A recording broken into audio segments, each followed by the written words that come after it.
Hey, welcome back. My name is Crystal Lowy, and I am a domestic violence and abuse survivor. And I'm here to share over the next however many days, many weeks, many months. I'm not really sure where this is all headed. I just was instructed by the Lord to jump on and tell you about ways that you can either help somebody who's in a tough situation or get yourself out of one if you are in one as well, and to give you information for you to make the best decision possible for yourself. I am not a lawyer. I am not a therapist. I am a woman who spent a lot of years in tough situations, and I broke free from them. So say hi as you jump on, and I'm going to drop a link in the comments afterwards.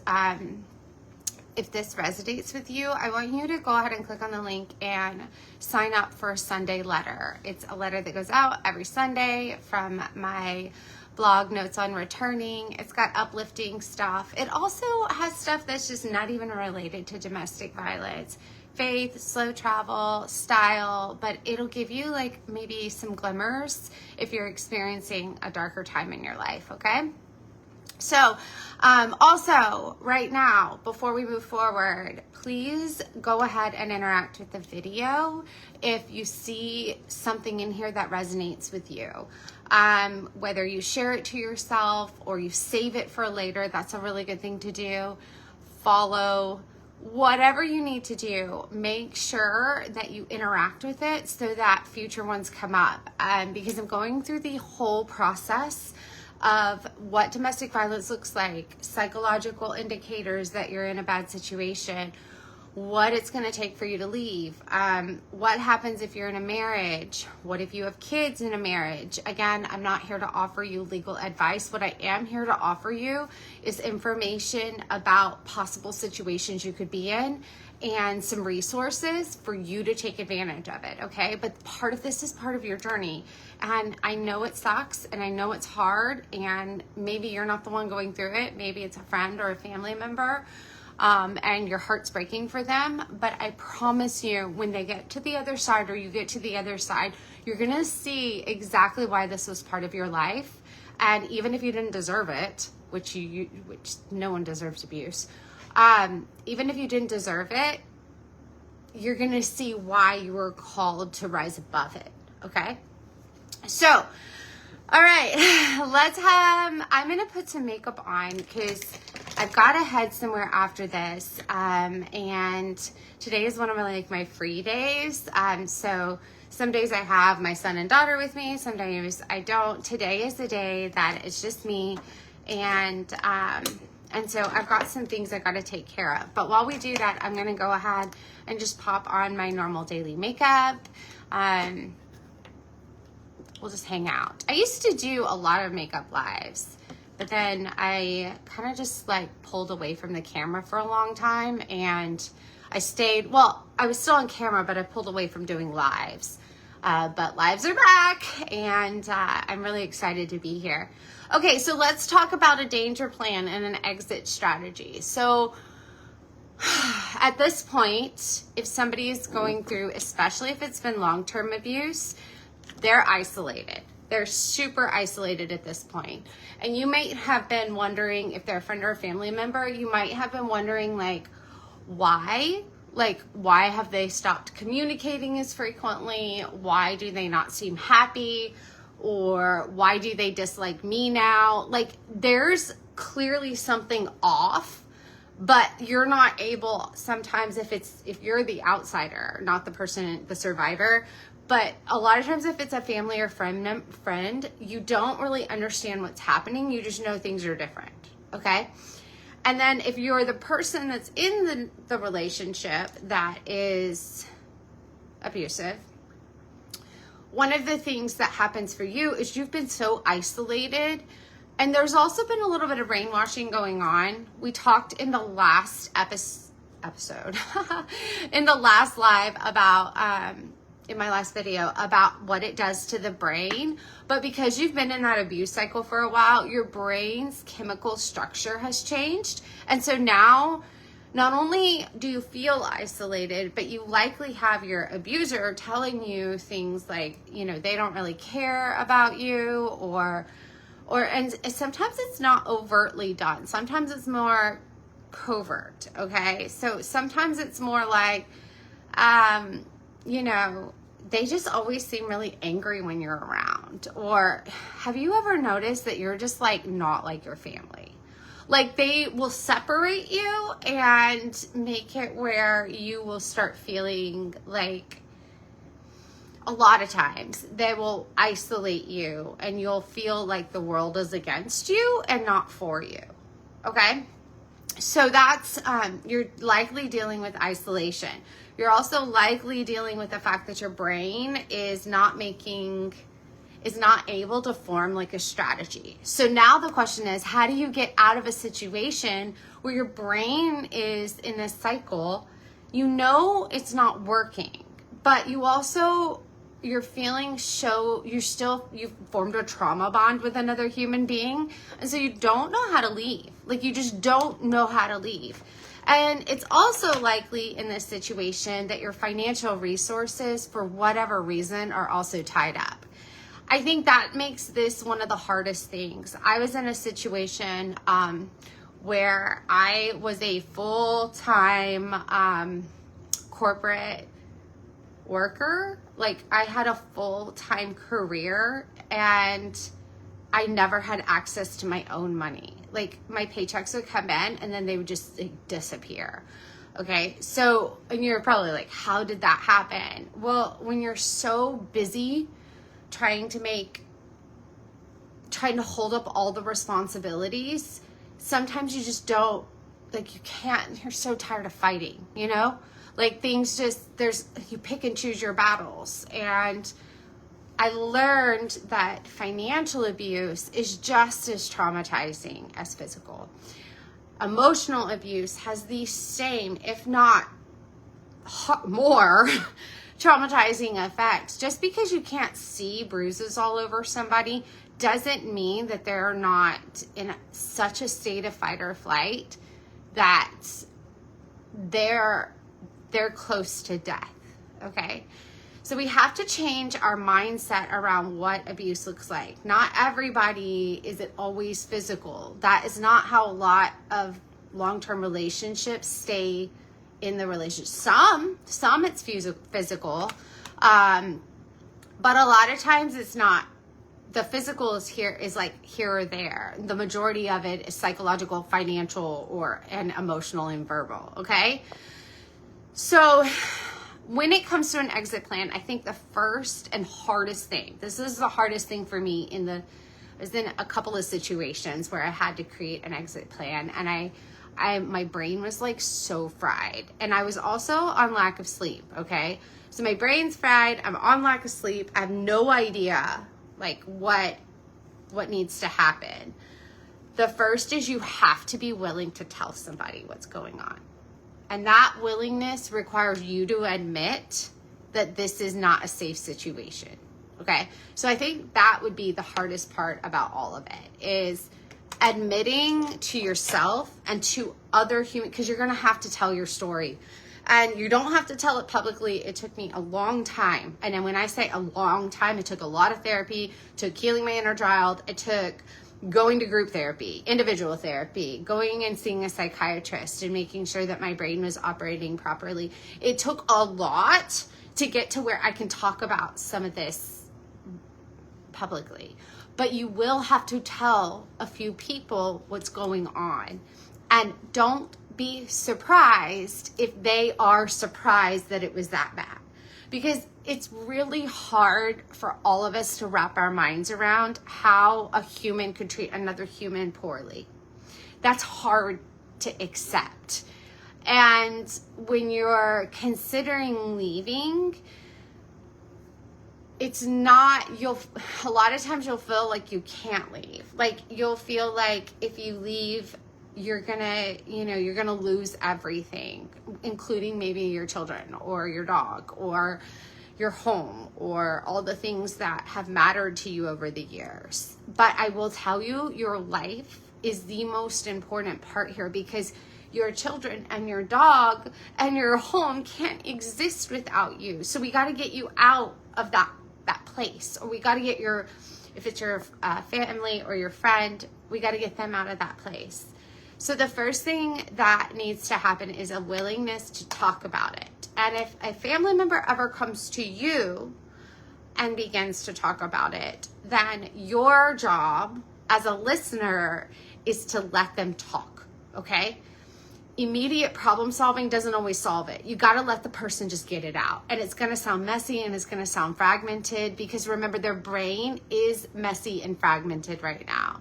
Their prefrontal cortex has thinned out, okay? Their cortisol has been so high for so long that their brain structure has changed, okay? So if it's fragmented and it doesn't all make sense, that is absolutely okay. Just let them talk. And then the next thing is,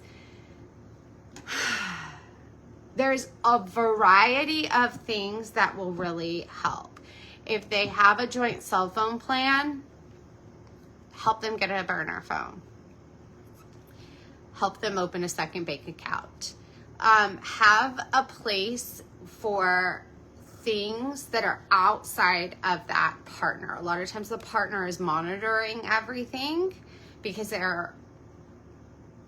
they struggle with control, okay? And they haven't gotten the help that they needed to form a healthy relationship either. So you've got somebody that's experiencing the abuse that is having their own struggles because they need some help. And you've got the abuser that also needs help, okay? But the problem is that the abuser's holding a lot of the cards. And so the best thing that you can do is help them get a burner phone, help them store a change of clothes at your house. If they've got kids, maybe diapers or something like that. And if you're in an abusive situation and you don't know where to go, the best resource, if you don't have someone that you could reach out to, the best possible resource would be to call a local domestic violence hotline. And if you can do it from someone else's cell phone, that if you're in a lot of danger, that would be the way to go. And I understand what that feels like. I have been in that situation where I did have a burner phone. I actually kept a go bag packed for years. I think I still have it somewhere.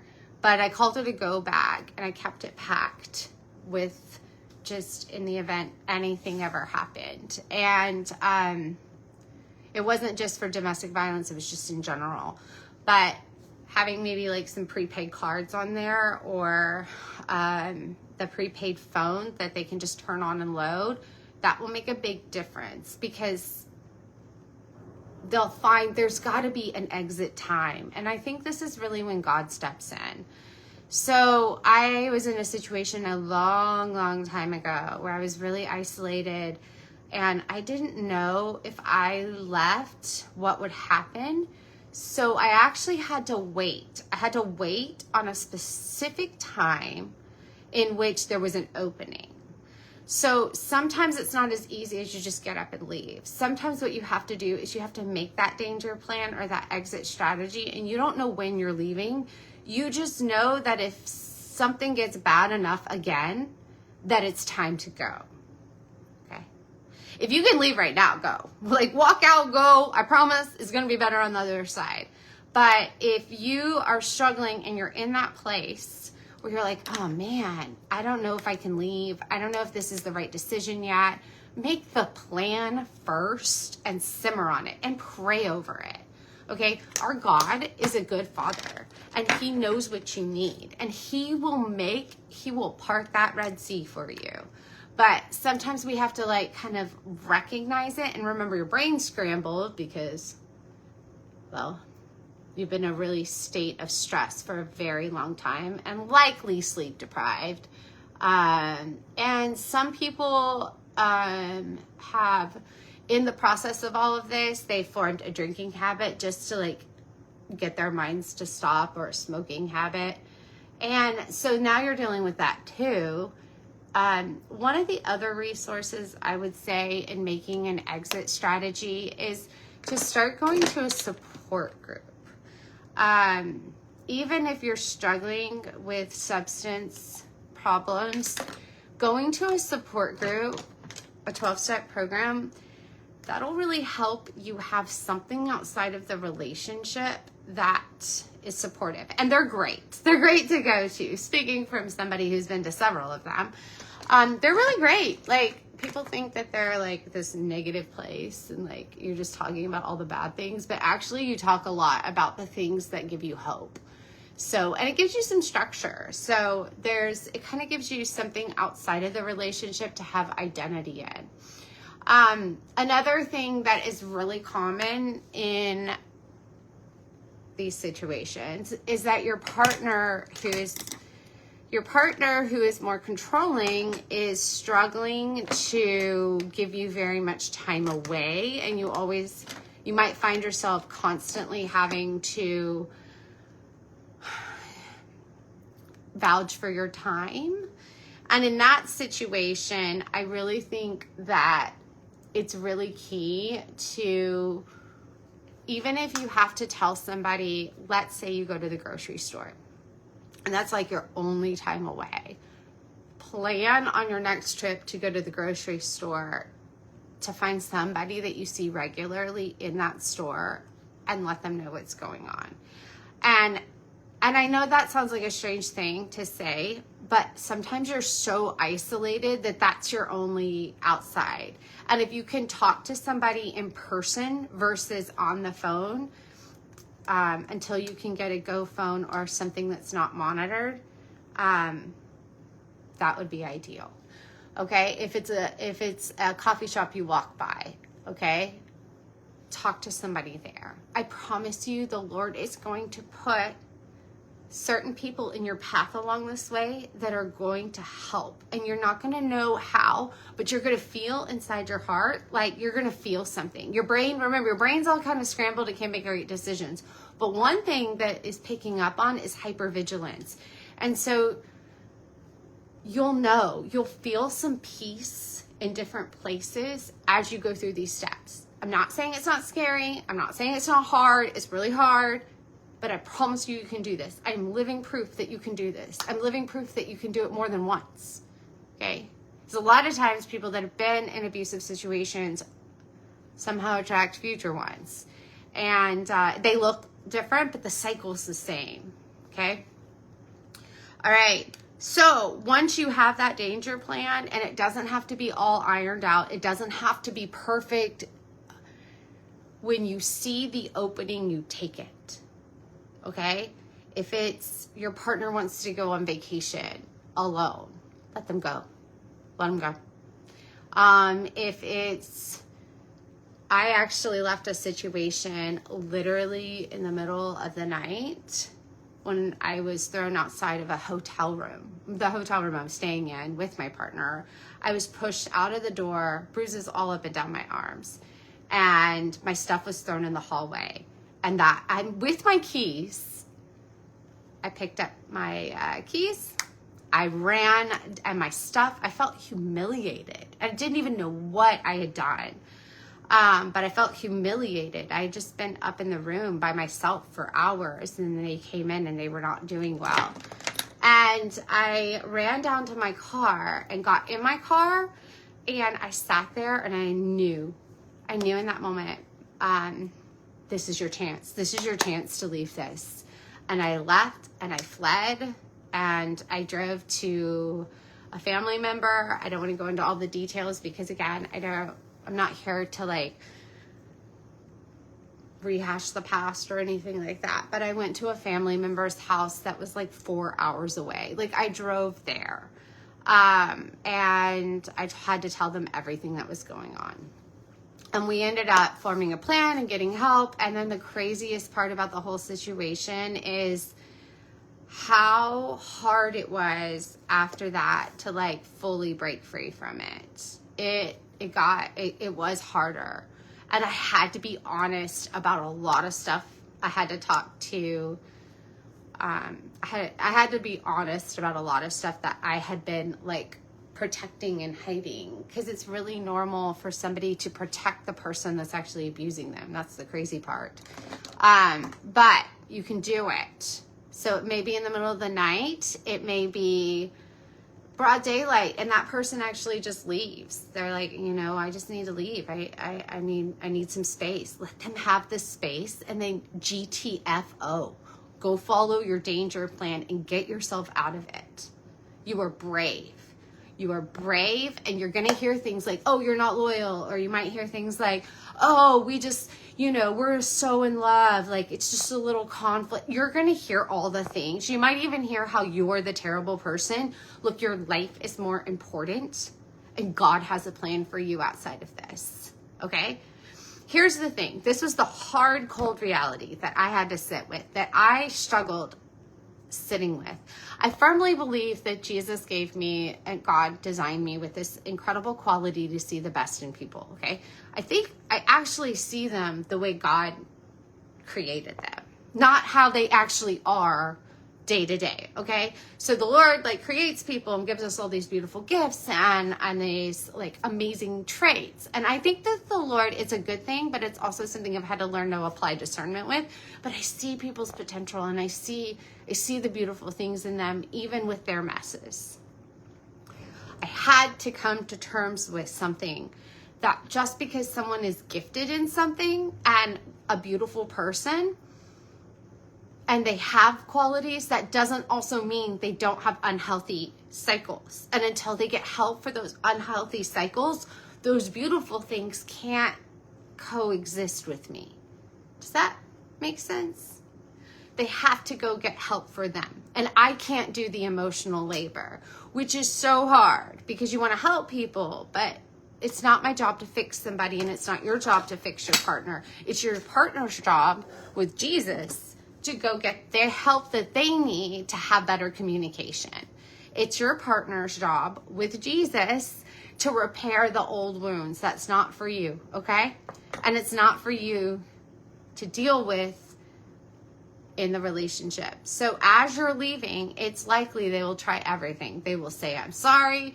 They will try to tell you you're abandoning everything. You might be told they're the loyal ones, you're not. None of that matters. What matters is you get yourself out and you give yourself, now you need 90 days away. If you can go no contact, go no contact. And the reason is every time you contact them, your brain starts firing off some of the emotions again and those chemicals that we talked about in the last live that will keep you stuck in the pattern. And they're going to say, you changed, and it's okay. Yes, I changed. I stopped doing unhealthy things. So no contact is the best if it's at all possible. If it's not possible because you have kids, my next advice as you exit is to immediately request usage of an app called Our Family Wizard. There's actually another one too, but Our Family Wizard is a court-approved app that allows you to communicate with somebody for co-parenting purposes. You can put receipts in, payments can be made back and forth for extracurricular activities. There's a calendar in there so you can figure out who needs what days, and you can request exchanges. And then the last thing is that it allows you to have communication. You can attach files. All of it cannot be deleted.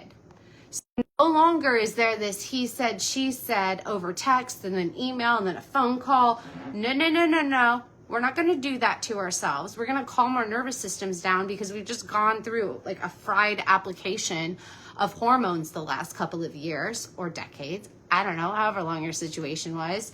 So we're going to get Our Family Wizard. And if you're a family or a friend member that's watching somebody go through this, sometimes it costs money to do these things. Help them financially this way, okay? You don't have to always give them cash, but you can help them have certain things in their life.